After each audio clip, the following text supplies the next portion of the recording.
Good afternoon, everyone. This is the first AGI event after the new year. So welcome to a great start of many interesting events at AGI. Of course, today we are very happy to have Kai Chen to speak on AI and inequality, a topic that has been fascinating to many of us, not only in humanities and social sciences, but also from the technology side as well as government policy side. So Kai has taken on many different roles and functions in the Middle East, in Europe, and also in North America as well as Asia. So he has many years of experience, as you saw from the announcement. After he received his PhD in economics from Princeton University. He has worked as a consultant for many years, including a short stay at Oliver Wyman, advising financial institutions. So after that, he spent 7 years as a special advisor to the UAE central government on their competitiveness and statistics policies. So while he was at the UAE central government, he also has been, even today, engaged with the INSEAD Center for Economic Growth as a distinguished fellow. And during the last decade or so, Kai has been very innovative, not just doing work on innovation policies and innovation activities. He has been a great innovator himself, introducing power language index and gender equality index and many other indices. So he's a very devoted and experienced expert on how to construct index. We would like him to someday construct an AGI power and influence index. So before I spend too much time away, taking too much of his time away, let's give him a welcome. Okay. Thanks for the kind introductions. Hopefully everyone can hear me. The mic is working, I believe. So it's really an honor to be here in Hong Kong and at the Asia Global Institute. So I've always considered Hong Kong sort of like a second home for myself, because I was actually born in the region, moved when I was very young with my family, grew up in Canada, and like I said, I come back to Hong Kong quite regularly. It's a great dynamic place, and I think also very lucky to be in this region. I think one of the great expressions came about when Jim Rogers, who was the investor, was interviewed a while back. He said, in 1807, if you were young and ambitious, you moved to London. In 1907, if you were young and ambitious, you moved to New York.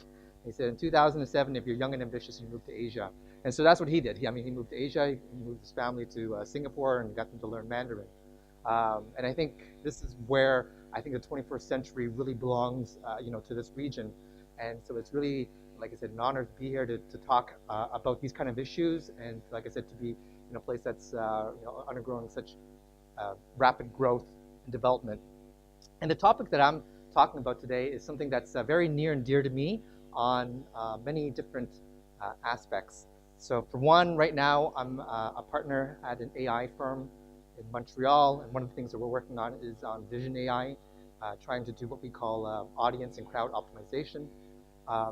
But I've also been very interested in inequality because, well, literally I was born probably in the lowest decile of income, and I grew up in Canada, but since then I've done okay for myself. And there was an interesting study that came up from the OECD just very recently, and they said if you were born in the lowest income decile, it would take 4 generations for your offspring to reach the mean income in Canada. I think in the United States it's 5. In their data set, which was mostly OECD countries, plus it has a couple of non-OECD countries. Colombia was the one that had the biggest gap. It took 13 generations for someone who's born in the lowest income decile for them to, statistically speaking, reach the mean income, right? So this is based on income betas, right? So you can kind of estimate if somebody's born in the bottom decile, what's the probability that they stay in the bottom decile? What's the probability they reach the top, second, et cetera? And you can just do mathematically how many generations it takes you to reach the mean. So inequality has something that I've always been very interested in, and like I said, it intersects very well, with my current work with AI. And lastly, the other topic I want to introduce here is how AI and inequality is related to demographic bias. And this is something else which is very interesting for me as well, because I grew up in Toronto, which is a very multicultural city. It's probably one of the most successful multicultural cities, right? So right now, about half the population are what we call visible minorities, meaning they're like non-white background. But even then, it's very interesting when you look at a lot of the characteristics that happen in Toronto, which is considered to be a very successful multicultural society. There are still a lot of gaps in terms of like how well visible minorities are doing compared, to the majority. And this is coming from a city where it's considered to be at the forefront. And so when I was, writing up this this topic, I really wanted to kind of integrate all three of them together to see, where the three of them intersect. And I think the main message is I think that we are at the cusp of some really big changes. And I think, what I'm going to try to convince you over here is that we will need to be very smart in managing it, because if it's just left to its own devices, we may actually not, be able to harness the full potential of AI.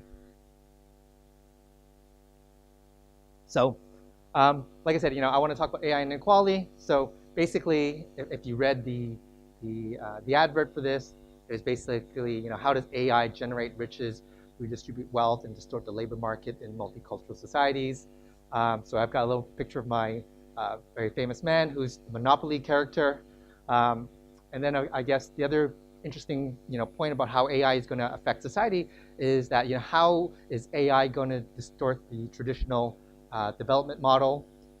Because what we're going to see is that there's going to be a good likelihood that the path that many countries have taken in the past to develop, being a low-wage, low-cost country, well, that may no longer, that advantage may no longer be possible, when a lot of it is automized. And then finally, because there's going to be some demographic biases in the way that AI works, it's going to possibly, create some social tensions, right? So we already see a lot of that's happening in the world right now. Populism, et cetera, is gaining ground. And one of the reasons is that we have very stark biases sometimes in the demographic biases of labor market outcomes.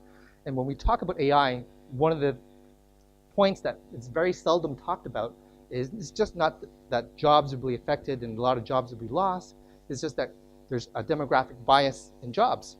When I'm taking an Uber ride in Montreal, and that's how I actually, I got to the airport this morning, most of my drivers, I think 80% of my drivers are, from Arabic background.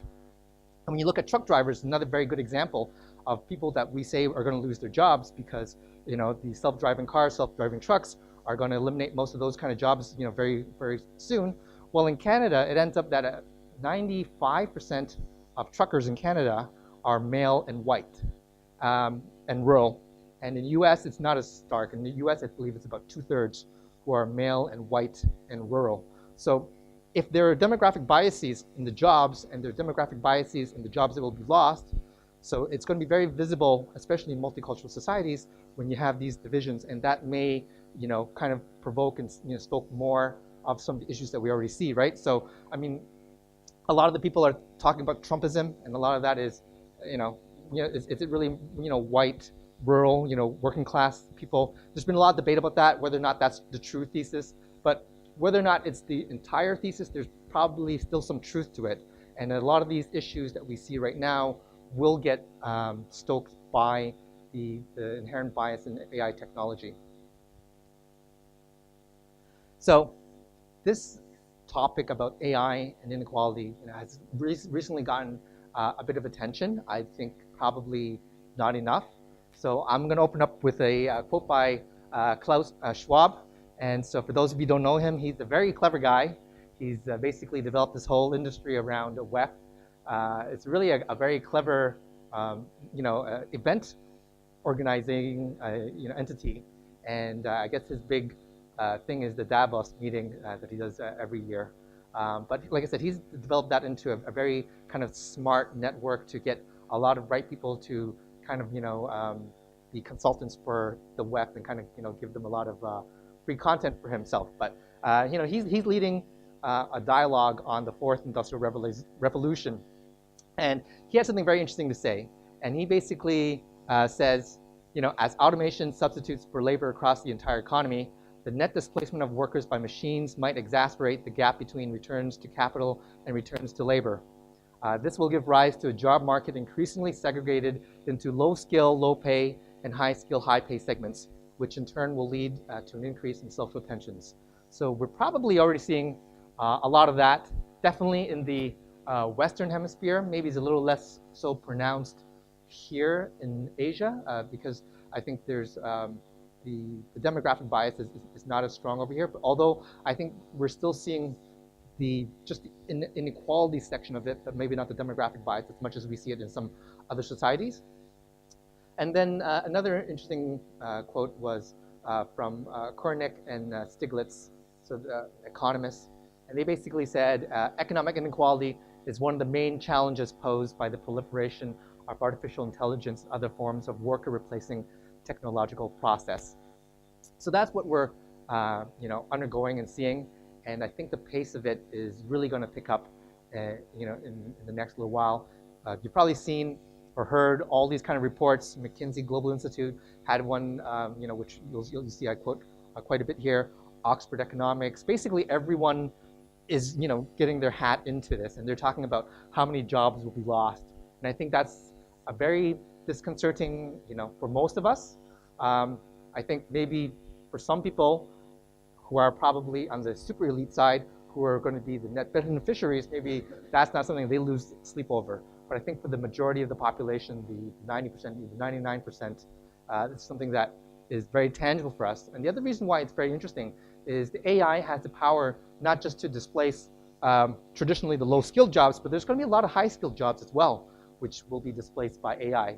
So when you look at, for instance, mathematicians who are just doing, computational mathematics, well, computers will do a much better job of that. Well, computers and robots will do a much better job of a lot of the manual jobs as well, but they will also do a lot of the jobs which, we consider high skill at the moment.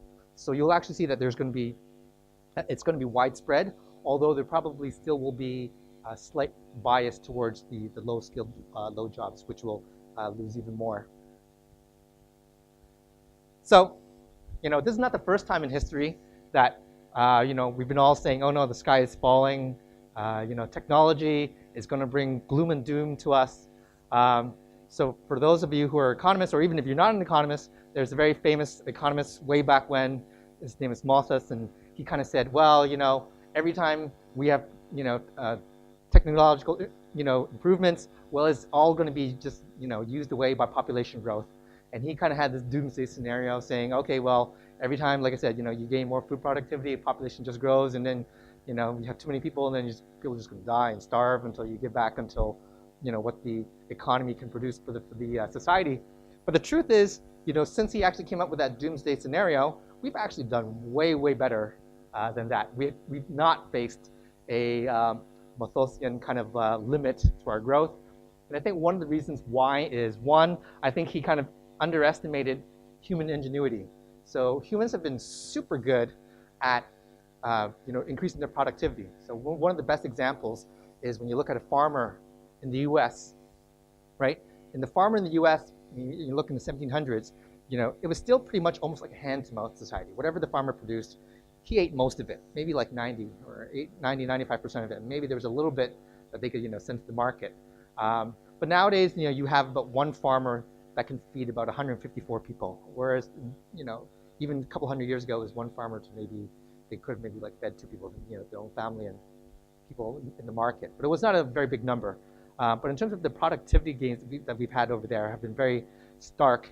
And We've seen that through the Industrial Revolution, and we're seeing that again because a lot of the productivity that we're talking about now is because we're moving away from a natural resource-based economy to the so-called knowledge-based economy. So when the outputs are data and information, well, there really is no limit to the growth over there. And we've already done a very good job in terms of our food productivity. In fact, we'll probably be more effective in that because we've gotten some really new technologies now for smart farming and water management. So, for example, for those of you familiar with vertical farming, I think that's going to be one of the big revolutions because water is 90% of it, 95% of it just usually when you spray a plant, it just goes to the ground and you lose all that groundwater. With vertical farming, that's no longer, you're going to be able to retain like the majority of that, and you can actually use that same water to feed like 10, 20 plants that are grown vertically, for example. So I think we underestimate sometimes the human ingenuity. But when we hear all the news about how AI is going to replace a lot of jobs, maybe we can say to ourselves now, perhaps Malthus was right, because a lot of people are saying, doom and gloom, but maybe it's not labor productivity and the food, which is going to be scarce, but it's going to be jobs now. So let's take a look at that and see if that's really going to be the case. So, as I talked about the great improvements in productivity, well, one of the things is this has not happened at a very even pace across the world, right? So there's this thing called the Great Divergence, which is basically what happened when North America and Europe really went through the Industrial Revolution, and the other countries didn't. And so before then, pretty much, productivity hadn't changed very much. So for thousands of years, since like I said, since we were primitive societies, productivity maybe went up maybe in very small stages as we went from Bronze Age, Iron Age, etc. But it wasn't really until the Industrial Revolution that we had a big divergence. And the big divergence initially happened, like I said, with what is currently Europe, North America, and then we're seeing sort of a catch-up nowadays with primarily in Asia, where we're seeing China, and to a certain extent maybe also India starting to kind of catch up and grow back to levels of income comparable to what we see in the West. So what we've seen is kind of like a movements in the number of people. So this is the number of people by income. This is a great tool from Gapminder for those of you familiar with it. So you see how things have grown. So, and then the red is Asia. So you've seen how Asia has grown over the years, and this is where we currently stand. So one of the things that I want to convince you is that we've been very good at growing. We've also not grown at the same pace, but over the last little while, we've kind of there's been some convergence, but at the same time, a lot of divergence as well. So that's actually one of the funny things. One of the funny things is that on a global scale, our global income inequality has actually decreased. But at the national level, within each individual countries, income inequality has actually increased significantly over the years. And the reason why we see that is because on a global scale, I mean, China and India are huge. They probably account for, like 1/3 of humanity just in those two countries alone. And their incomes have risen a lot over the last little while. So that's helped global income inequality decrease.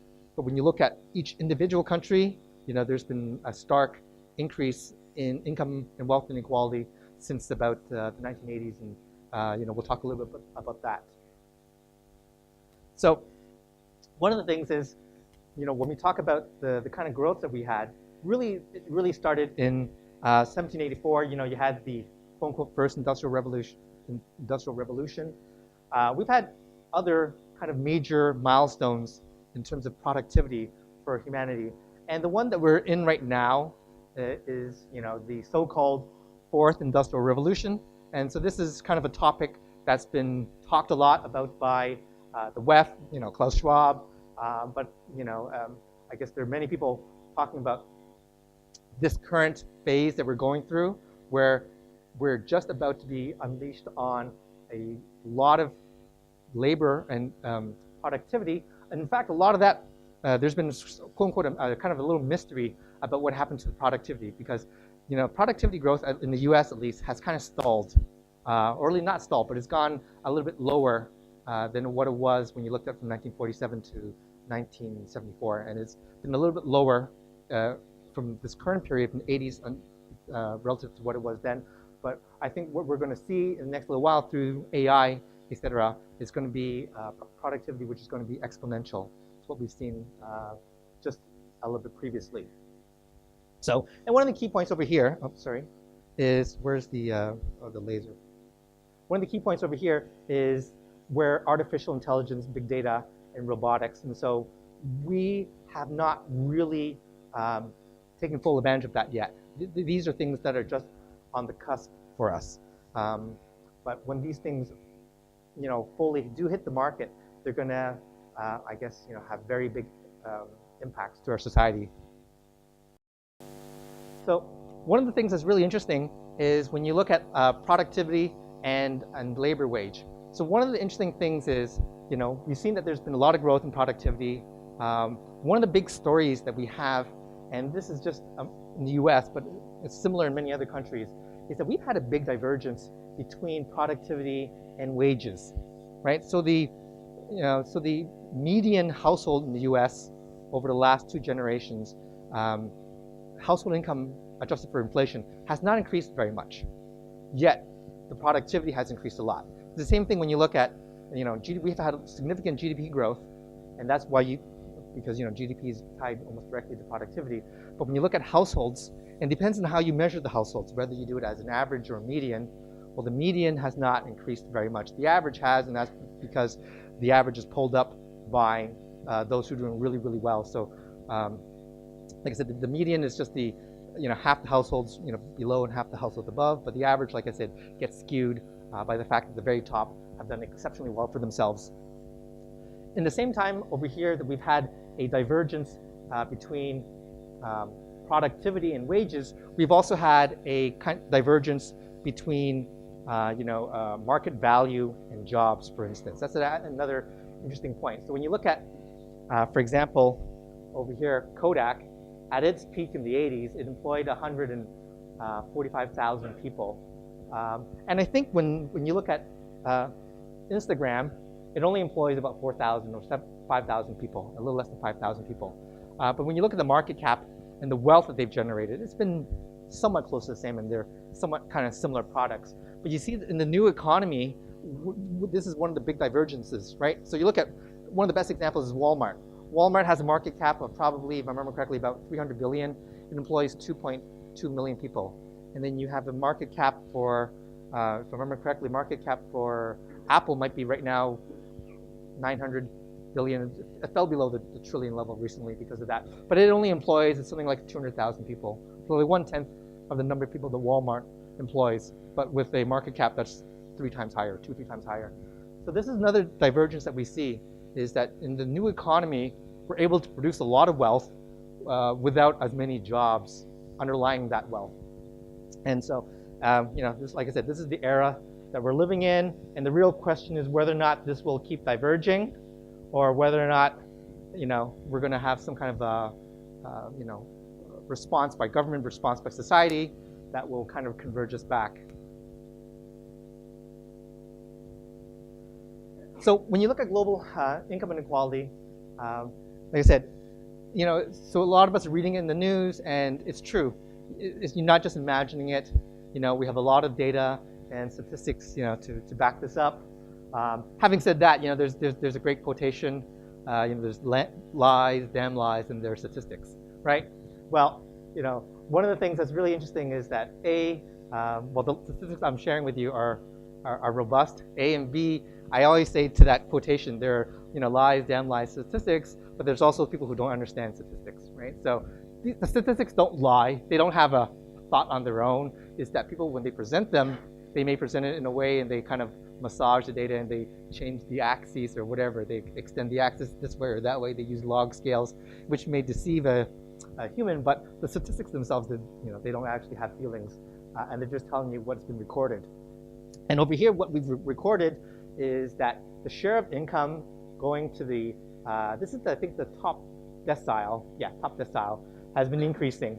And the share of income going to the bottom half has been decreasing quite starkly since the 1980s. And so, there's been a lot of interesting debate about why we've seen this, right? I think most people kind of agree that it's been technology and globalization that's underpinning this, and a lot of maybe in the U.S. also, tax policies as well. But this is what we've really seen happening across the world, and AI is probably going to exacerbate these issues if not attended by policy. So in terms of statistics, they say not all statistics are equal, right? Not all statistics are worth the same, have the value in salt or whatever the expression is. So these two are the ones that I always find to be two of the most interesting charts that that kind of talk about the inequality issue. So this one is very famous. It's from Piketty, who's been very famous because he's been talking about income inequality. He has this very great book, Capital and what's it called again? Capital in the 20th Century. And he's kind of documented, how we've kind of returned to the Gilded Ages. So this is the income that's accrued to the top 0.1%, not even the 1%, but the 0.1%. So it's basically, these are the rich in U.S. society. In the basically, after the Great Depression, it kind of went down because the U.S. kind of said, okay, we want to become like almost like a welfare state in terms of policies, and they decreased the inequality. But like I said, since the 1980s, it's kind of returned, and in fact now it's even surpassed what it was during the so-called Gilded Ages. And you see why that's happening. And one of the reasons it's happening is from this chart. So this is actually one of the most interesting charts I've seen. This one got reprinted in the New York Times, and I guess Leonard, who's a great opinion writer for the New York Times, he called this our broken economy in one simple chart. And he said, look, this is the income growth that we saw by income percentile in the 1980s, and this is the income growth that we see in 2014. These numbers would actually even be starker if we had data for more recent.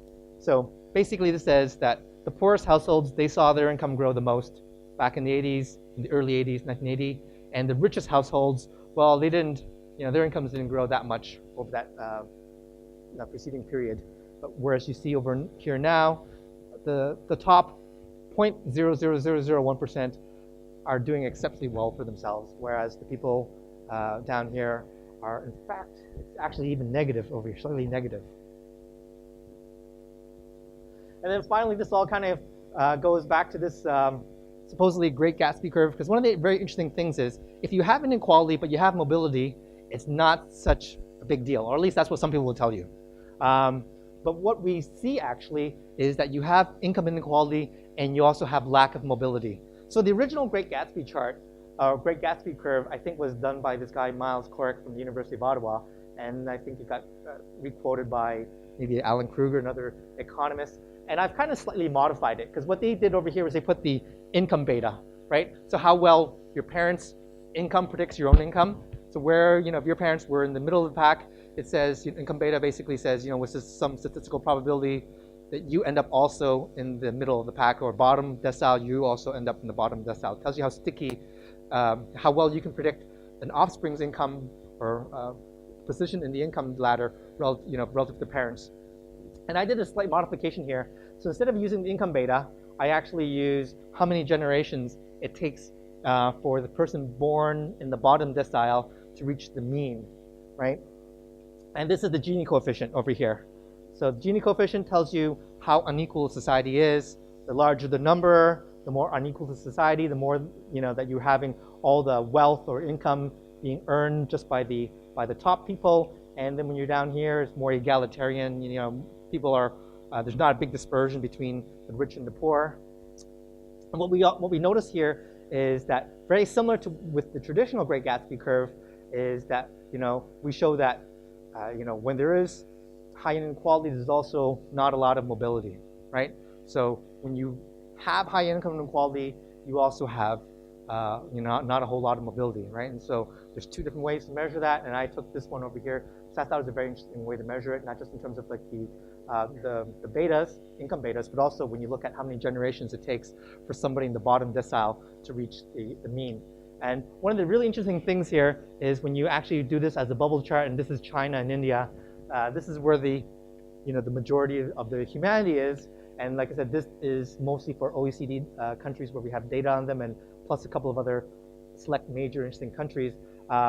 You see this line over here? This is the line if you just took these as individual dots without weighting them. I think when you weight them, the line looks a little different. And I think that's one of the very interesting things is that when one of the great things about the Asia Global Institute is that you're giving, I think, a voice. When a lot of economists are doing these kind of calculations, they always, they don't kind of consider the fact that the vast majority of the humanity is over here. And even though this is the trend line, when you look at these individual plots, when they're all equal to 1, but when you actually look at the trend line when these circles are weighted, actually it ends up looking more like this. And I think this is one of the very interesting things, and it gets underreported in the, in a lot of the other academic and conversations out there. And so, Klaus Schwab also kind of said, look, inequality is going to be one of the greatest social concerns associated with the fourth industrial revolution. And we're seeing it, like I said already, in terms of a lot of the social tensions that we see globally, and especially happening in Europe and in the US right now. This one? This one? No. This is Colombia. So this is the one I told you, sorry, so it takes 11 generations for somebody who is born in the bottom decile for them mathematically and statistically to reach the mean income. Now the truth is, within 11 generations, our society will be completely different. So this is, just like I said, a mathematical extrapolation. In 11 generations, we will probably be living in a very different kind of society, so maybe that, that kind of calculation doesn't really mean much. Hong Kong, I actually don't have the data for Hong Kong. I would actually be very interested to see that. The other thing that's really interesting over here is the OECD did not break this data down by communities, right? So even when I look at myself in Toronto, a lot of the people I grew up with who were Chinese immigrants were definitely bottom 10%, bottom 10. Parents were like working in restaurants, busboys, construction industry, seamstress, whatever. And I just recently, bumped into some of them. And, a lot of us have definitely gone, to the top decile, even though we were born in the bottom. So when you look at the demographic bias as well, that's something that is not being addressed by a lot of the statistics out there. If you were to actually have like indicator variable for, say, certain backgrounds, I think it would look very different. It's the same when you look at also, like, for example, health education data in the US.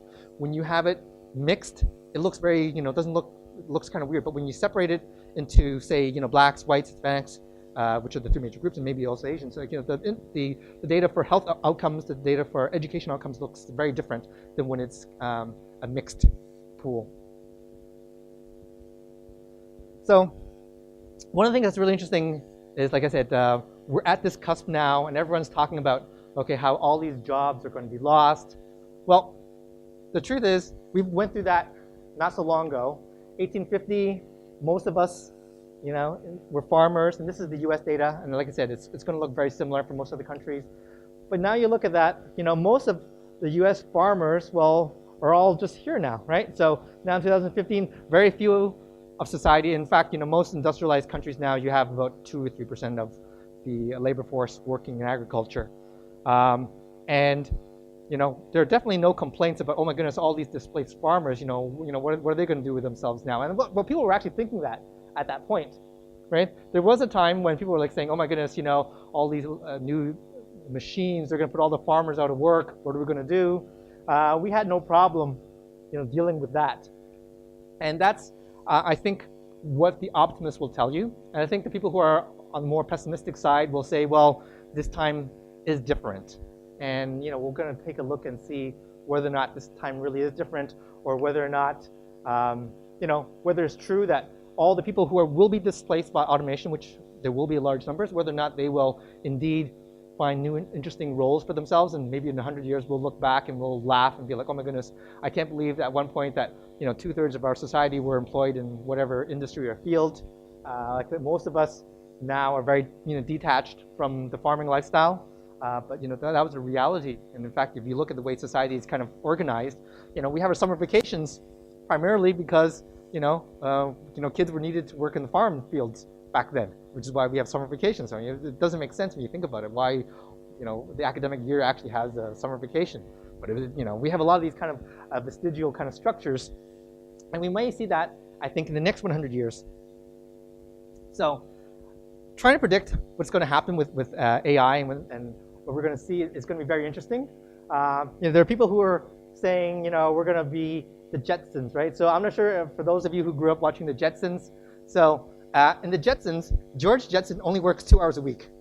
You know that? So this is why I'm asking, will AI bring a 2-hour work week? He works 2 days a week. Each day he goes to his office job or whatever job it is. He works 1 hour, right? And he has a great life. And I guess on the other end, you have some people who are saying, oh my goodness, the robots are gonna, really displace us and take over us. And there's a lot of disagreement out there right now. When you look at what people are arguing in all the academics, there really is like 2 very strong camps. And I would say that there's almost an equal amount of people who are optimistic and people who are pessimistic about it. And the truth is, it's very hard to predict which one will be true. And I think that the reality is, I always kind of go back to my friend, I call him my friend Niels Bohr, because I always kind of think about him, because a lot of people expect economists to be, have a crystal ball. And that's true because, a lot of economists in the private sector, they make a name for themselves by predicting, the economic outcome for countries, et cetera, in the next, whatever, quarter next month. The Wall Street Journal rates all the economists that works on the street about how well they've predicted GDP growth, et cetera.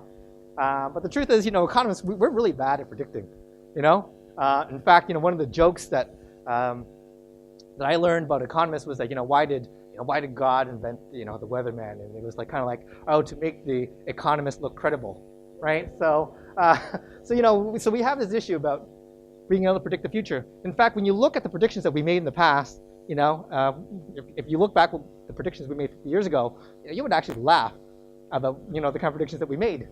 This prediction was actually made in 1962. And according to that TV series, The Jetsons, this was 100 years in the future. So in the year 2062, this is the life that we should be living. We should be living in having flying vehicles, and we should work 2-hour work weeks, according to that vision. But the truth is, when you look at all the different types and times, right? And in fact, one of the really funny things is I actually went back, and I didn't include it here in this presentation, but I actually looked at all the different predictions that humans made for themselves. In the 1900s, I saw all these predictions that, what society foresaw in 1900, how we would live in 1950 and in 2000. And, quite frankly, we were very bad. Most of our predictions didn't come true. Let's put it that way. And the very interesting thing is the stuff that even 20 years ago, we were very bad at that. I mean, how many of us foresaw 20 years ago that, major jobs would be, as a web developer or somebody's social media manager, right? So these are very, very popular jobs nowadays. I mean, no one 20 years ago even knew, actually, these things didn't even exist. 20 years ago, social media didn't even exist. So in terms of predicting, what kind of jobs would be out there, the truth is, look, I'll tell you what I think and what the literature and a lot of thought leaders are saying. But the truth is, you have to take it with a grain of salt. You have 2 other very interesting quotations.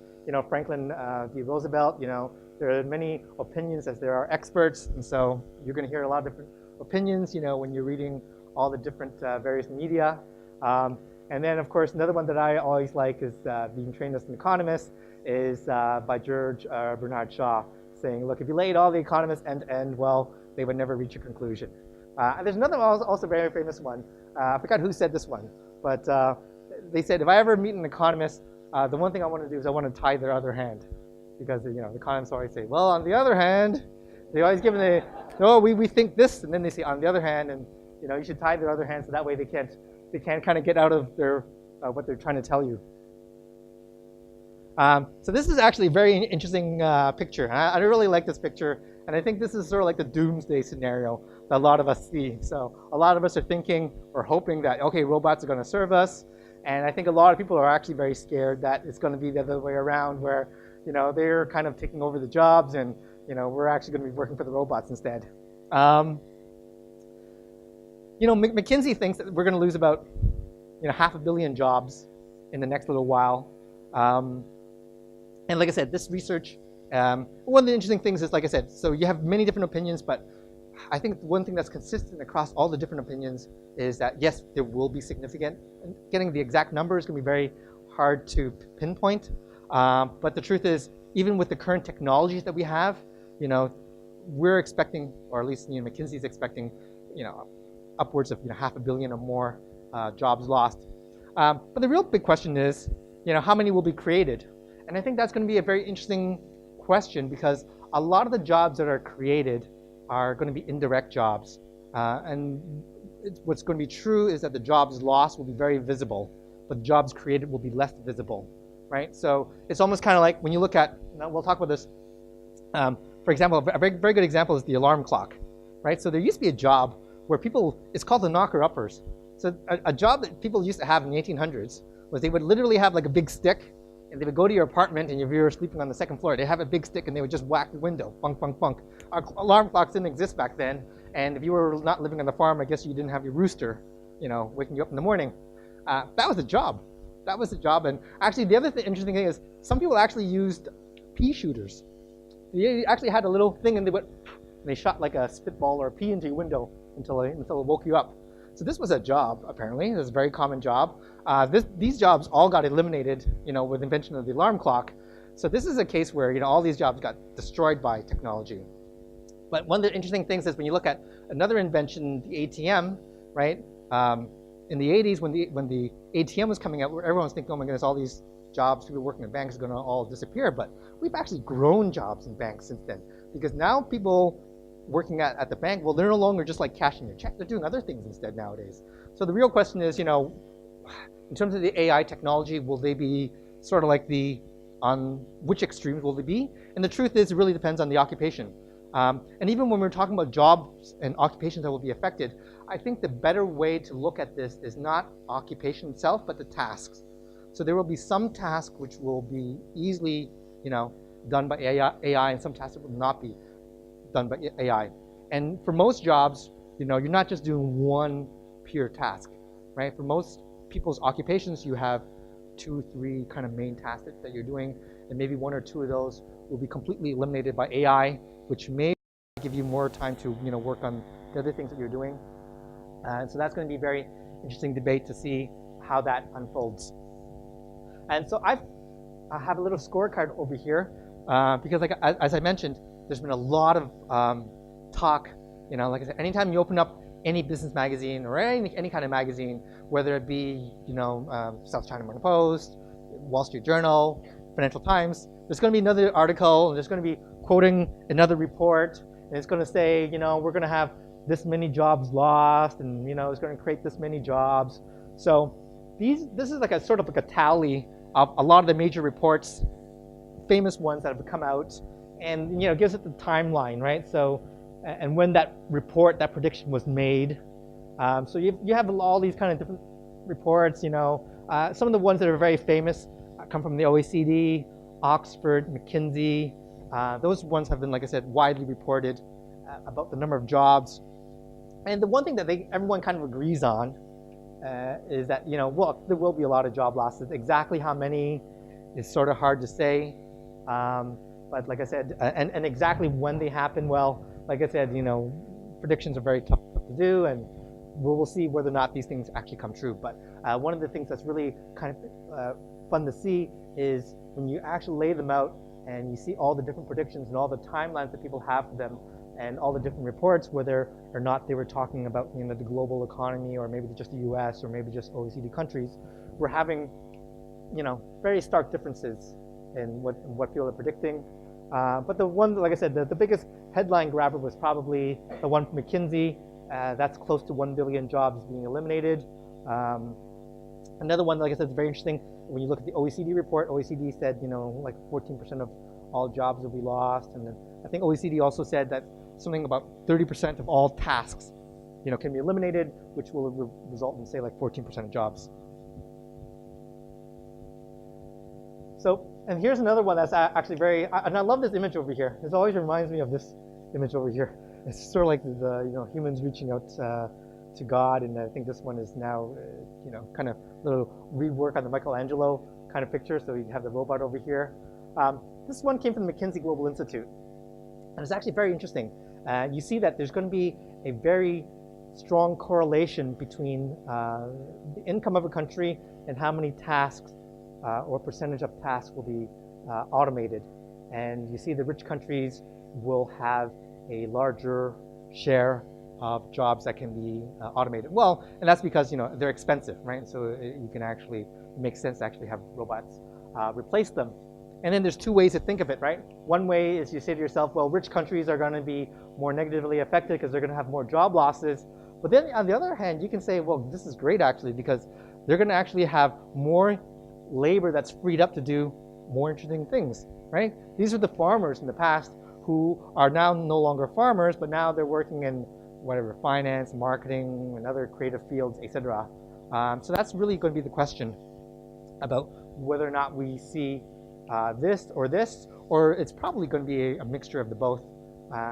And exactly where countries end up is going to depend a lot on policy by the governments. So, and not all jobs are created equal. So, the jobs that will be affected, are the ones that are going to be routine. Most likely, the ones that are not going to be affected by AI are the ones that that robots will have a very hard time replacing. Right, the ones that are very much where the human contact is going to be very key. And the one thing that's going to be very interesting is that in terms of like the number of industries where this is where Oxford is doing the prediction, is going to be a lot of industries where there's a high probability or where there's a very high probability of automation, and a lot of industries where there's not a high degree. And so there's almost like a U-shape. Well, it's a U-shape if you graphed it in different ways. It's a C-shape here in this one. But it's been, so the Oxford, like I said, this is another very interesting study that came out in 2013, and they actually kind of laid out 702 different occupations, and they kind of figured out what the probability of each of those occupations were. And I just highlighted the ones that had a very, very high probability, 99% probability according to Oxford, about which kind of jobs would be totally eliminated by AI, and then the ones where they have a very, very low probability of being eliminated by AI. And then going back to the McKinsey one, which is actually very interesting. So they do it by country as well as by occupation types.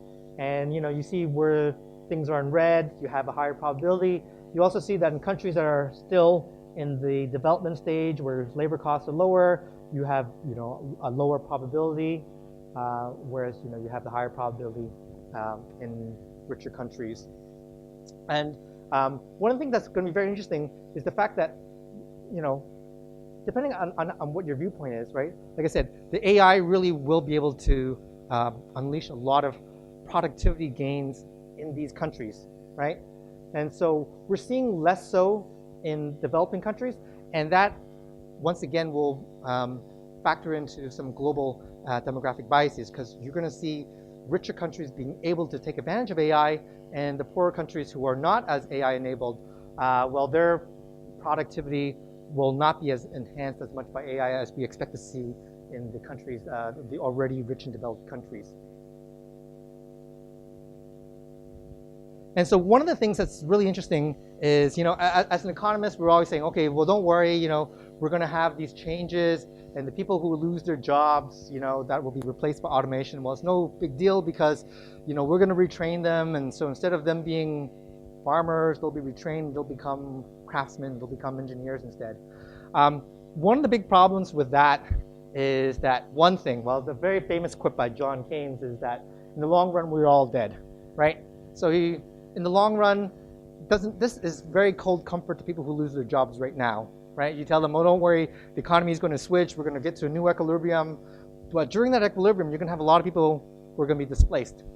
And the other thing that's, very, I think, optimistic about that expression, or about the think about long run, is that, quite frankly, not everybody will be able to be retrained, right? So if you had people who were previously horse jockeys, right, and then the new economy favors basketball players, well, I mean, the horse jockeys are not going to be able to retrain themselves, to be basketball players, right? So, so maybe, so when we talk about the long run, there's going to be a long time to transition, and you're going to have a lot of lives affected by that transition. And quite frankly, you will have a lot of people who will just not have the skills for the new economy. And I think that's going to be a big challenge. And so one of the things that we're really predicting over here is seeing, where the shares of income, capital, and rents are going in the current state to the future state. Same thing with national income. What we're going to see is, in the long run, a lot of the gains for income, capital, and rents, going towards the already well-off, the income going towards the already privileged, and we're going to have a lot of people that are going to be in this transition who are, who may not have the skills in the economy for the new economy. So that's going to be the big challenge, to find the jobs, for the people, who don't have the skills for the new economy. And this is not the first time that we've, like I said, gone through this. There's a very famous movement, I forget what, during the first Industrial Revolution by the Luddites. They actually went out and they actually destroyed the machines because they thought the machines would take their jobs, which they were right, actually. The machines did take their jobs. But they didn't foresee the fact that that the economy would grow and that there would be other jobs that the economy would create for them and for the society as a whole. But there was a movement to actually go about and destroy all those machines that they thought were going to take their jobs. And the question is, are we going to see something similar with the new AI revolution? And in fact, look, we are seeing, for instance, in France right now, this thing called the, I think it's called the Yellow Vest movement. And, that's been very interesting, whether or not this is at least partly explained by the growing income inequality and the fear, that people have about their jobs in the future. This is a very real situation for them. And, Kornick and Stiglitz kind of write that there are clear parallels to the situation today in that a significant fraction of the workforce may not have the skills required to succeed in the age of AI. Without adequate redistribution, it makes sense for workers to resist AI innovation. So, and the truth is, like I said, in the long run, yes, we probably will move to a more productive outcome. In the short and even medium run, we're going to have very tough transition there, and there will be many people left behind. So this is, like I said, where there's scope for policymakers, because we believe, as an economist, that this technology is what we call Pareto Improving. So for those of you who are not economists or who don't know this concept, Pareto Improving just basically means that you have an outcome where you can make people better off without making anyone worse off. Okay, this is not the case for AI. We're pretty sure that we're going to make some people worse off, we're going to make some people better off, but as a whole, we're going to make society better off. And this is where policymakers, want to get involved. They say, well, if society as a whole is better off, then there are ways to do transfers and redistributions, etc., to make society better off. Maybe you tax the rich and you kind of share it with the people who lose in the new technology. But that's, like I said, in a nice ideal world. What we've seen in the last 30 years, or since the 1980s, is, like I said, a significant amount of growth in GDP and income, but we haven't had the commensurate redistribution to make most people better off. In fact, like I said, when you look at US data, the median household, like I said, is not any much better off now, inflation adjusted, than when they were about 2 generations ago, or a generation or 2 ago. And part of that reason is political economy. A lot of the gains, by the top households, they have been guarded by the policies in place. And so the question is, will we see that happening over here? So it's inevitable. Technology is a job killer. That is a fact. But technology is also a job creator. And like I said, most of the jobs, in fact, a lot of the jobs that we have nowadays, you couldn't even imagine they would have exist 20, 30 years ago. Web developers, people who are drone operators, social media managers, and people who are counseling you on genetics. These things didn't exist 30 years ago. We look back at some of the jobs that people had in the old days, and like I said, you almost would laugh. But we actually had people doing these things. Like I said, this is the one that's like the knocker-upper. Their job, they had like a big stick, and they just actually banged on your windows. And looking at this now, I think most of us would laugh. And so the real question is, what kind of jobs will the new economy create? I think there is also a fear, like I said, in a fissure between low-skilled, low-wage, and high-skilled, high-wage, because the new economy, they definitely are creating kind of low-skilled jobs. There's a lot of these kind of gig economy jobs nowadays, right? When you look at Uber, you look at Airbnb, the so-called gig economy is gaining a lot of traction now. Although I think the authors of the original paper that gained a lot of attention on how big the gig economy, they've kind of retracted, and they said, look, the data doesn't show as strong of a gig economy as we thought it would. And I think this paper was by Alan Kruger.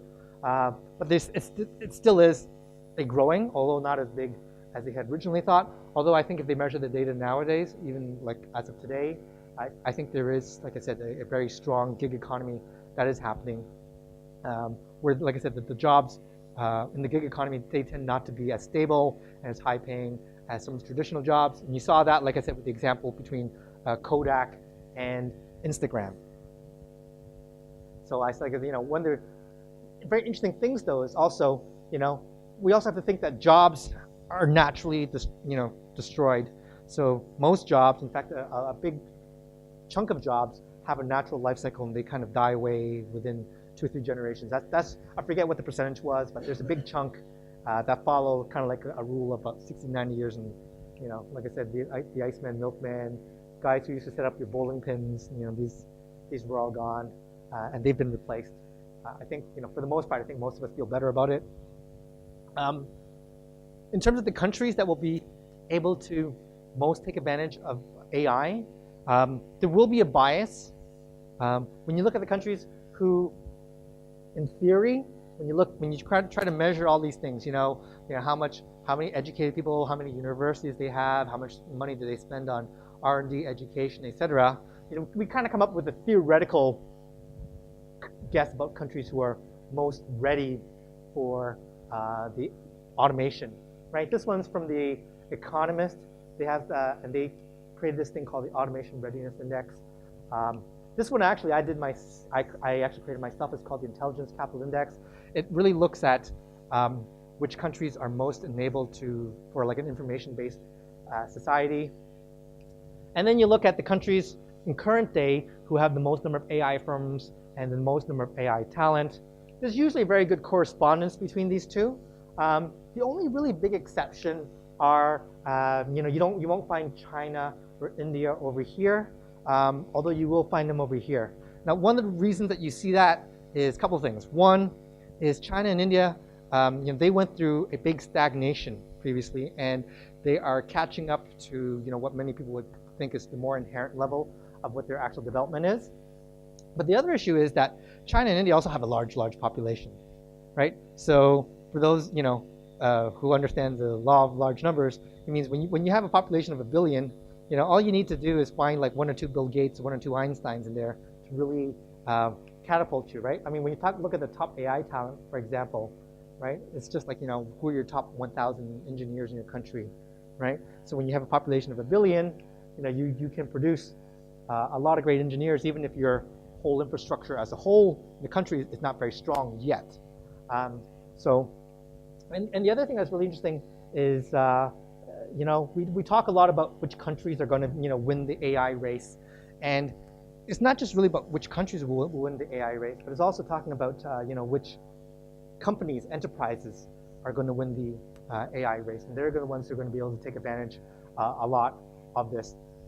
And like I said, the overriding theme over here, I would say, is the countries that are most going to be able to take advantage of it, really with the exception of China and India, are the ones that are already well developed. China and India are very special cases because of them, I think, playing a major catch-up. Plus, they have the law of large numbers, to their advantage. And so, like I said, when you have a population of 1 billion, all you really need is, like I said, a couple thousand really bright engineers to really make your country at the forefront of the technology frontier. And so here's just another example about why there may be a second Great Divergence, right? So the first Great Divergence happened from the first Industrial Revolution, where you had European countries and I guess the Anglosphere as well, growing exponentially through the innovations from, I guess, the railroads and the steam power, etc. So we're going to see another sort of, great productivity growth, and this is the one that's estimated by Accenture. So Accenture came up with a report, and this kind of fits in line with a lot of the other reports that we've seen, including the ones by PwC and McKinsey. And look, we're going to see large productivity gains, because we're going to take all these jobs were previously done by humans, which, humans are horrible at a lot of their jobs, and it's going to be great when you finally have a computer. Back in the days, imagine, you trying to do like math, on your head or something like that, right? You have Excel, you can do all your math computations, and it never makes a mistake, unlike when I'm trying to do my multiplication tables, by head, right? So there are many great places where the AI is just going to increase our productivity immensely, right? Just offshoring, or not offshoring, but giving all those kind of tasks to AI and robots to do, the menial tasks, getting a photocopy or whatever it is, when all those tasks that can be done, this will free up, like I said, a labor productivity to do the more valuable things. And from that, we actually expect in a lot of these countries, more or less, expecting almost like a doubling in the GDP growth rates that they can expect in these countries if they fully harness the power of their AI. Like I said, the big issue over here is look, these are already rich countries, so you can't really see them, but like I said, these are mostly OECD countries, and they're the ones who are going to be able to take advantage of it, right? The countries that are less enabled for AI, well, they still may have other reasons why their growth may be high, but they're not going to be able to take advantage of the AI implementation as much. And so the question is, will we see a second Great Divergence, at the global and macro level? Or there could be another possibility, and this is, like I said, what the economists always say, you have the other hand that you want to tie up. Maybe this will present an opportunity, for the LDCs, the least developed countries, to actually leapfrog if they are able to harness it directly. We've seen that with, for example, mobile telephony technology. You see that as well in terms of having lived in Singapore and in Dubai. When you go to New York and you visit their subway system, it's atrocious. The New York metro system, I mean, you don't even know that you're in a first world country. And you go to a place like Singapore or Hong Kong, right, where they've developed their technology, their metro system, in the last 20, 30 years. Well, they've been able to develop it without the hindrance of an infrastructure that was created in the 1800s. So, like I said, if you ride the metro in New York, it's disgusting. There's no safety doors. People can jump on the tracks, all that kind of stuff. And they've been hindered by the fact that they've locked in to the technology, from the original 1800s. Whereas, like I said, when you look at a lot of the newer cities, they were not locked into that technology, so they built a much more effective metro system. So that's, like I said, sort of an interesting debate about whether or not this will create a second divergence, or whether or not a lot of the least developed countries will actually kind of be able to leverage the AI to kind of leapfrog and to play catch up. So I think, like I said, there's a mixed bag on that. I think there's a lot of people who are thinking that this will create another Great Divergence. And like I said, we'll see what happens. And so as you see over there, the countries that are most going to be able to take advantage of these kind of technologies are the ones that are already rich. When you look at Asia, for example, well, I guess we're living it right here. The so-called Asian tigers. So in the 1960s, this region, Hong Kong, Singapore, South Korea, Taiwan, were able to develop very rapidly, and a lot of that was because, it was a low-wage, low-cost center.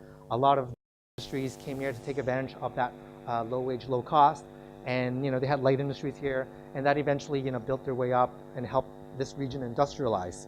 So the question is, whether or not this avenue for industrialization will exist, when you have the AI technology where this low-wage, low-cost option really is not as prevalent because, well, these low-wage, low-cost things, well, they can be done by robots nowadays. So without that channel, will we see the countries that are currently laggard right now in their economic development, will they be even further behind? Because A, they're not going to have this channel for them for their industrialization. Plus, we're going to see that the countries most enabled to take advantage of the AI revolution are the ones who are already rich and advanced, and you'll see that their GDP, growth, is going to increase significantly, whereas these countries that are still trying to develop will not be able to leverage it as strong.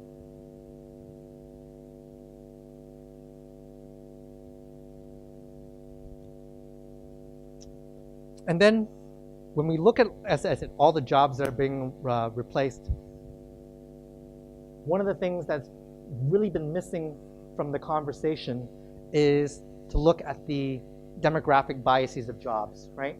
So there are very interesting examples, right? Filipinos, for example,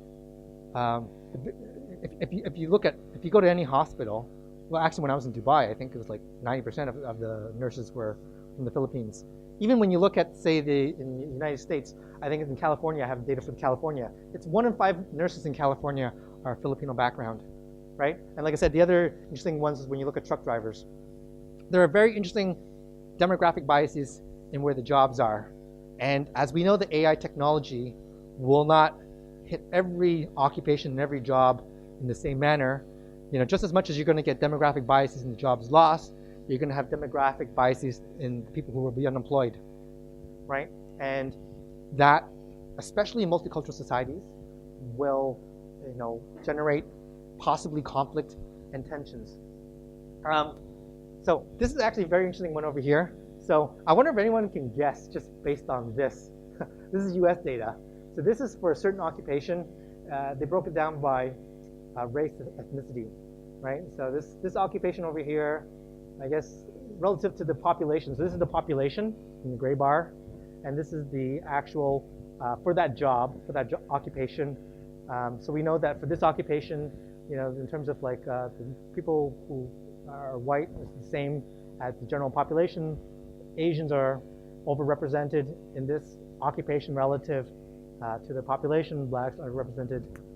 This actually happens to be one for economists in the US. And this other one over here is a very interesting demographic look for a job over here. And this job, okay, so the red over here is how many female employees at what age as well. So we notice that this job has a lot more females. In the start, male to females are very similar, but for whatever reason, women tend to stick longer in this job, and in fact, their numbers grow. Well, they don't necessarily grow. This is just a snapshot in time. This is not like a time series. This is not a cohort. This is just a snapshot. So what we do know is that at this snapshot, we have a lot fewer men who are older in this profession and a lot more women who are older in this profession, even though at the young age, and maybe they will, if you look at it as a cohort, maybe they will stay together. It's hard to say. This is, like I said, just a snapshot.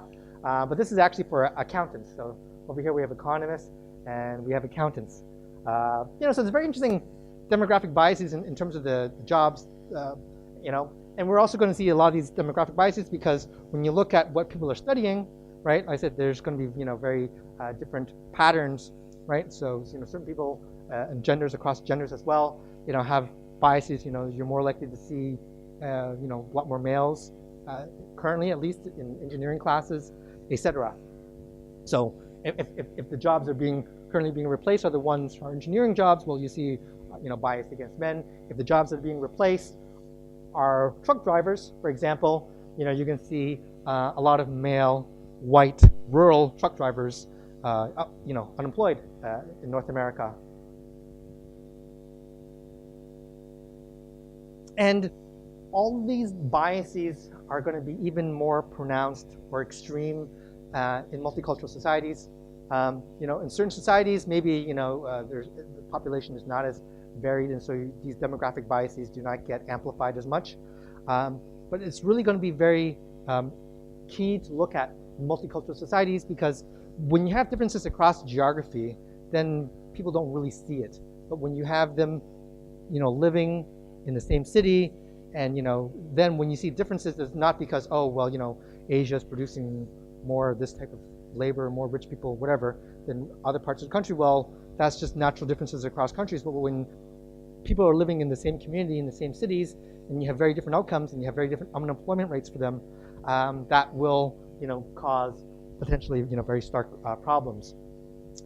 We also have very interesting issues as well, because, AI actually has the potential to kind of exacerbate biases that we have right now. So when you look at AI algorithms, when you're trying to, use an algorithm to pick who, maybe you want to use it for an HR, and you want to pick like your next CEO of your company. Well, the biases that you have, well, in that AI algorithm depend very much on two things. One is who's writing the algorithm, right? So your algorithm has as much bias as the person who's writing it. And the other thing is, if you're using historical data, well, if I'm using historical data, my historical data might tell me, well, since males are like 85% of CEOs, well, maybe I should be looking for males for CEOs, right? So if you're looking at historical data, it may lock in and exacerbate, biases, especially like I said, if you're looking at historical data. Other ways that you're going to see where AI will exacerbate demographic biases is when you look at differences in usage and uptake of AI technologies, right? So we know very well, there's a very interesting report by Energy Group. They're like a boutique AI consulting company. And they found in the US very different uptake. So the people who are, likely to take advantage of it, who are going to have like certain technologies at home, right, are, certain age, certain demographic group, right, and certain income. So, my parents are still, I finally got my mom to start using a mobile phone. So for the longest time, she didn't even know how to use well, barely even a regular phone. But you're going to see a lot of these kind of issues, right? So you're going to have, poorer households, which come, with ethnic bias as well, who will not, be tech savvy, and they're not going to be, smart enough to, or they're not going to rely on, say, whatever the technology is to help them manage their calendar. So they're going to be less efficient, in organizing their lives. Whereas other people who are, taking advantage of the technology, helping them arrange their calendar so that they can do other things and be more active in doing other activities, they're going to become, grow their talents. Whereas people who are not as savvy to take advantage of the technology, they will possibly be left behind. And we already saw, like I said, there's going to be bias, across countries, and there's going to be bias, within countries. Like I said, because the AI revolution, certainly does favor people who are, more, attuned to having certain skills, being numerate, being tech savvy, and there are very strong correlations there, also with certain demographic characteristics. And so all those will get exacerbated by AI. And then finally, the people who will gain a lot from AI are, the capital owners. And, there's been a lot of talk about the 1% and, and the rest of us who are 99%, et cetera. But the truth is, there's actually a lot of inequality in the inequality. So, even when you look about the whole debate about what's going on today, it's not the 1%. It really is the 1% of the 1% who are really, taking most of the gains in the economy, right? So here's actually what the average income of the top 1% looks like, right, in the US. Like I said, once again, this data is very robust and more or less the same pattern you see in most other countries. And then when you actually break the 1% into the 1%, the 0.1%, and the 0.01%, so this is the 1% of the 1%. So the 1% of the 1% are, they're doing much better. And when you look at all these statistics out there, it really is, very, I think, very stark out there in terms of the amount of wealth that's being generated, and that's being, by the 1% of the 1%. And one of the issues is the current technology that we have really favors the innovators, right? So when you look at these, look a lot of the billionaires like Bezos, Gates, Zuckerberg. Bezos here, unfortunately, I took it at the most recent. He was actually at 160 not so long ago, but I took it at the more recent market cap. So his wealth decreased by almost 50 billion, and just because Amazon didn't do as well. But the numbers here are actually very interesting over here. I'm not sure if any of you has actually watched this movie called Brewster's Million. It's this movie in 1985, and he inherits $300 million. Okay, $300 million, if you actually did it inflation adjusted, today works out to be about almost $700 million. Okay, but that's inflation adjusted. If you were to adjust it for the richest person in the world calculation, the richest person in the world in 1985 was the Walton family with 2.8 billion. But you've seen the 2.8 billion richest person now is 112. So that's grown by a magnitude of 40x. So even when you look at these kind of calculations, right, the wealth that we've seen, like I said, inflation adjusted wealth, 2.8 billion would be about 6 billion or 7 billion now. So if wealth grew at the same rate as inflation, the richest person today should be about $7 billion, right? But it's not. So the wealth has grown at an amazing rate, way higher than inflation, right? 40x. Whereas, like I said, that amount, that story is actually quite interesting, because that, I guess, equivalent to this would be inheriting 12 billion. So even by that calculation, so he, according to that movie, inherited $12 billion. If you adjust 300 million to the rate of growth for wealth rather than the inflation, which is, I think, one of the misguided ways that people look at this.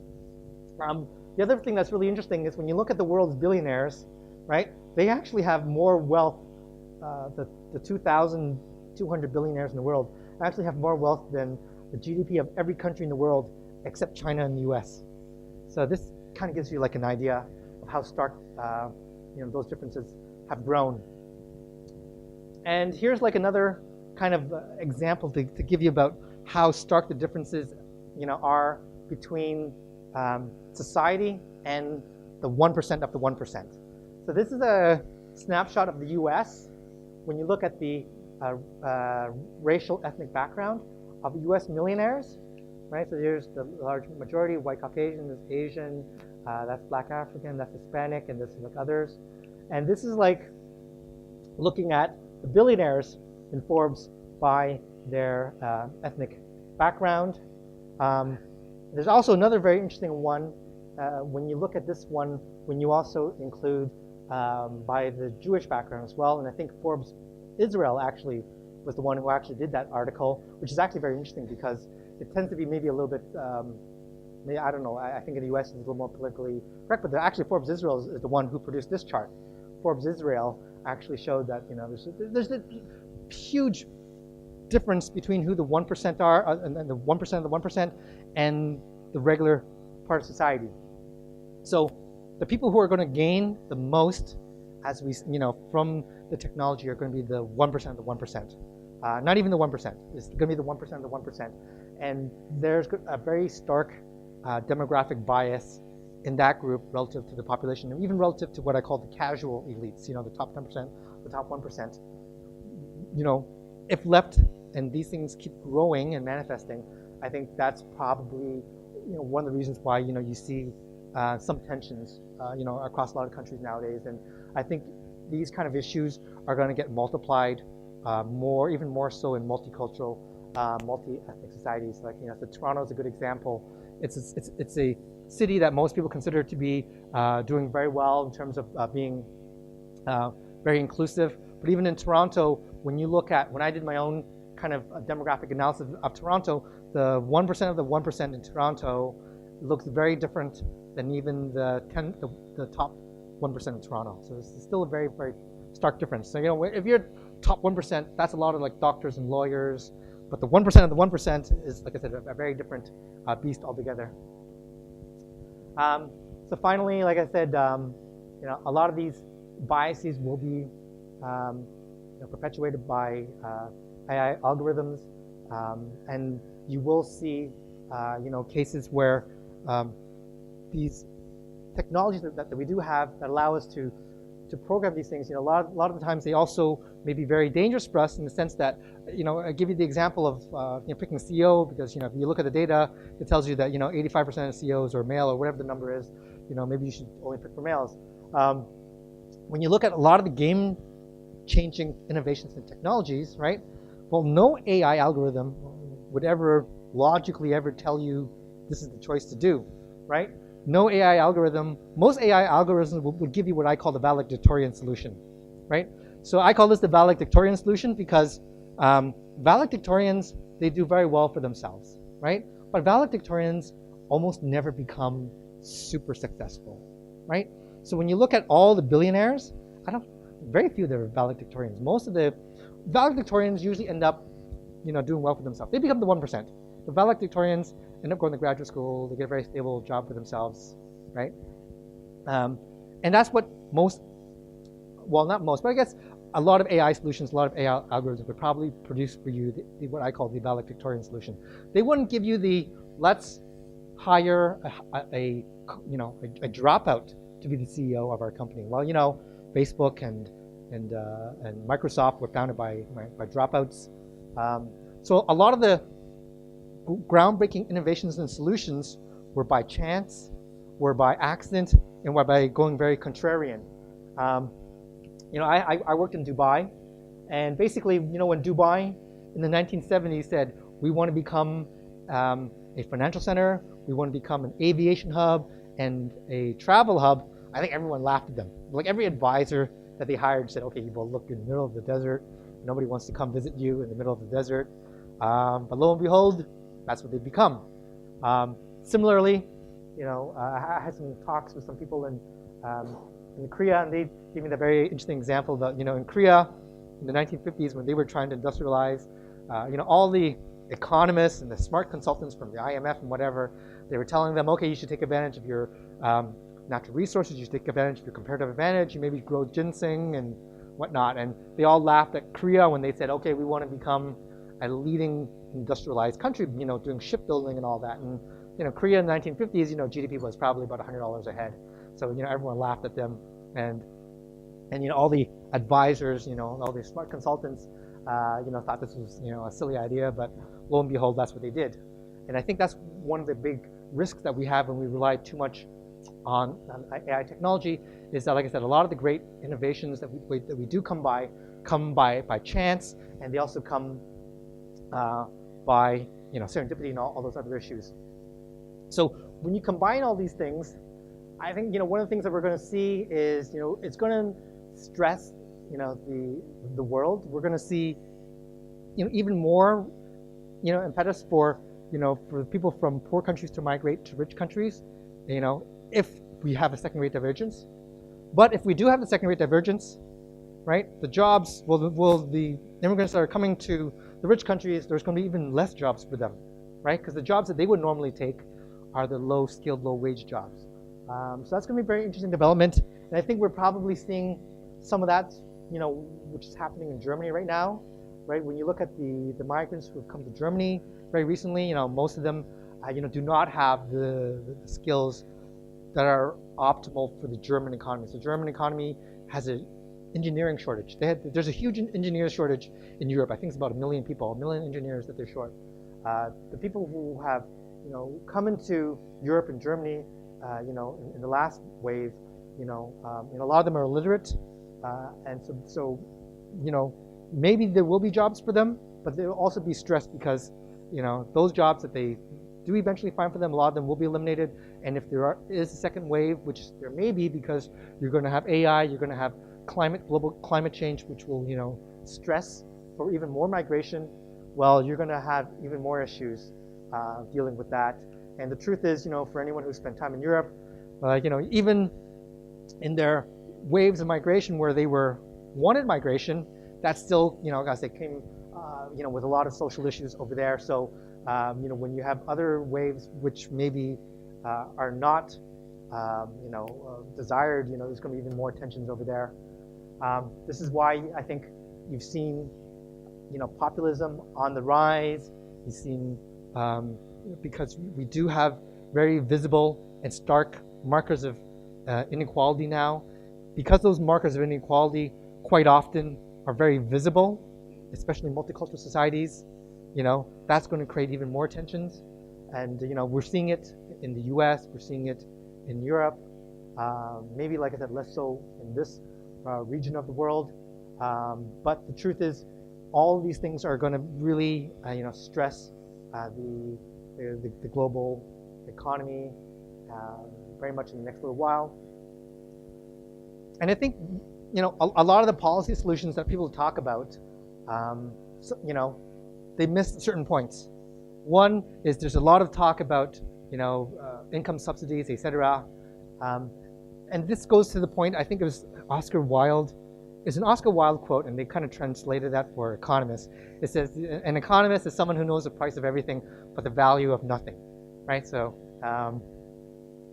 I think a lot of those debates about how do we deal with unemployment by income subsidies and all that really misses a lot of the point, is that humans derive a lot of their sense of self-worth and the social fabric through identifying with a job. So even if you gave them income supplements, a lot of people would not find that same satisfaction in life, and that would disrupt the social order.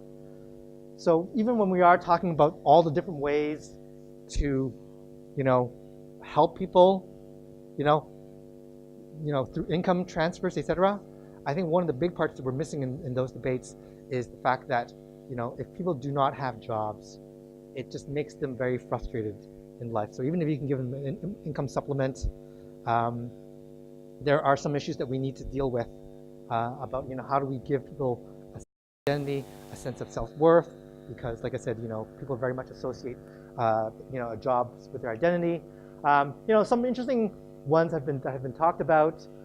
Increasing the tax rate on the rich. This one has actually gained a lot of attention recently because of, I think, that recent senator from the US who kind of mentioned a 70% tax rate, which actually has sparked a lot of very interesting conversations. Because one thing is, if you look at economists, there was a couple of papers, I think by Piketty, who kind of, and maybe also by some labor economists in the US, who actually kind of argue that the optimal tax rate, the Laffer rate, is actually close to that actually. So 70% is not as wild and crazy.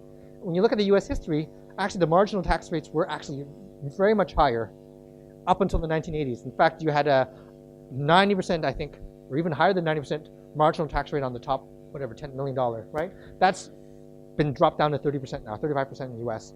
So, even though it caused a lot of headlines, that kind of proposition maybe is not as crazy as some people think, just because when you look at historically what the US rate was.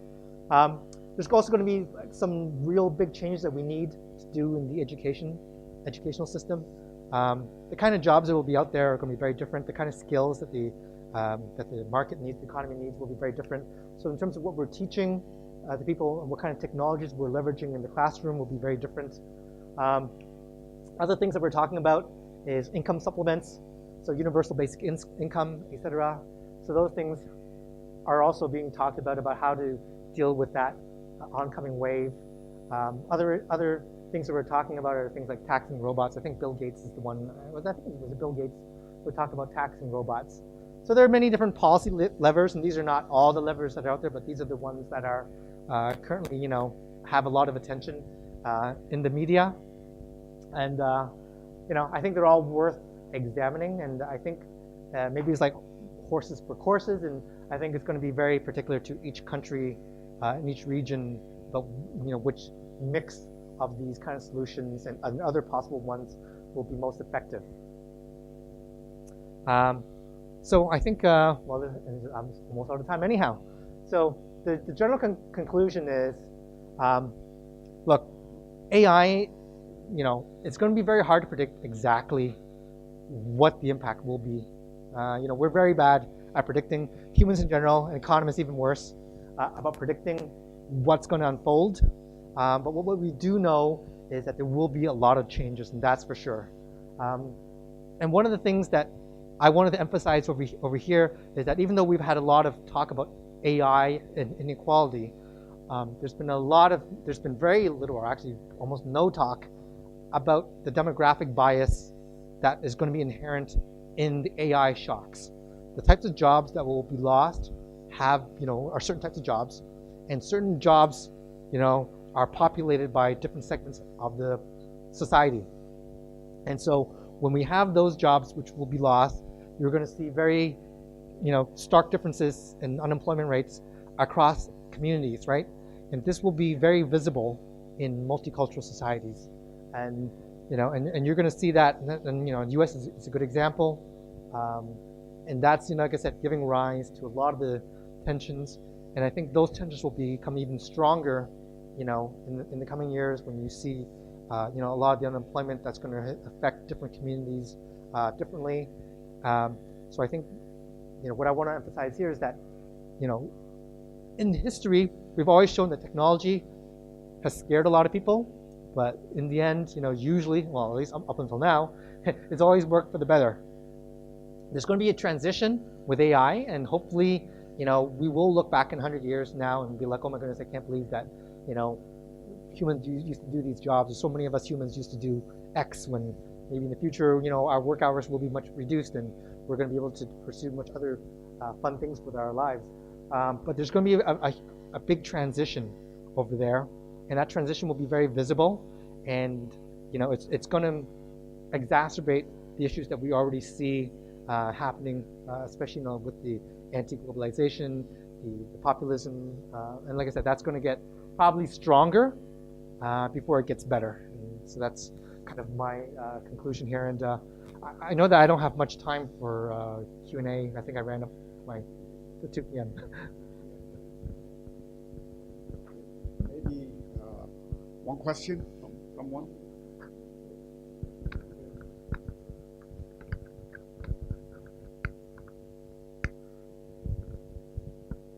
Thank you very much for your talk. That was very interesting. So I really enjoyed the way you sort of highlighted these sort of questions about the morality and the ethics and the wider humane questions as to how to treat people and their worth and value and so on and so forth. One thing I find in Hong Kong is we have engineers who can do STEM, who can do coding, who can do AI, but who have no conception of these wider, bigger character issues. Now, I noticed on your sort of sum up slide, your penultimate one, where you say... education? Yeah, so in the education you say, right, we need to do STEM, we need to do creative and critical thinking, vocational training. These are all these technical solutions, which places like Hong Kong U are really good at. We can do these technical solutions. Your list here of what needs to be done doesn't include exactly what you've been doing in this talk, which is to actually educate the engineers to say, there are human beings behind this who have lives and values and social structures and so on and so forth. I think maybe I kind of grouped it within here, creative and critical thinking. So maybe I should have like another point explicitly for that. And I think that's a very valid, interesting thing, So, economists, like I said, you know the price of everything, but you don't know the value of nothing. And I think that's really, where a lot of policymakers and a lot of people, are going to have to learn to balance that, these are humans behind it, right? So, these are not just statistics. So this transition, and like I said, I imagine myself, my parents, moved to Canada, low skilled, low wage, bottom of the education profile. In this new economy, they would never be able to get a job in Canada, and and these are just not statistics. These are actually human lives. Now, having said that, there's a huge behavioral bias that when you talk about large statistics, they are just statistics. When you talk about one individual story, it resonates better with people. So when you talk to psychologists, when you tell them there's 1 million people dying in whatever country, they don't care. But when you show them one particular child who's suffering, then everyone kind of breaks out their wallet and gives it to charity. But I think that's a very valid, interesting point, and we do need to, in the educational system, kind of really emphasize that these are human lives that are being lost. And there's a lot of people who, and maybe this is one of the problems maybe with business education, right? You tell people, okay, maximize shareholder equity, and it doesn't matter if you have to cut jobs or whatever, offshore or get robots, whatever. There really is also a very different mentality in, say, the Anglosphere versus, say, over here, or especially in Japan. In Japan, the CEOs make about 40x, 30, 40x of the average employee, right? And when we look at the US, right now is about 500x to 1,000x of what they earn, relative to their, to the things. And you see some of the gaps over there, and which is why it's very interesting when you look at Japan, right? Second largest economy, or the third largest now. But they are very low on the level of, when you look at the number of billionaires on that list. Japan, they have a very different society. They don't produce as many billionaires, and you can argue whether that's good or bad. But definitely there should be more emphasis on that we're dealing with humans, and a lot of the times people just look at this and they just see it as a statistic and jobs lost, jobs gained, whatever. But there's there's actual lives at the other end, and maybe this is where the reforms have to be done, that you need to emphasize more of that, that empathy, on the other end.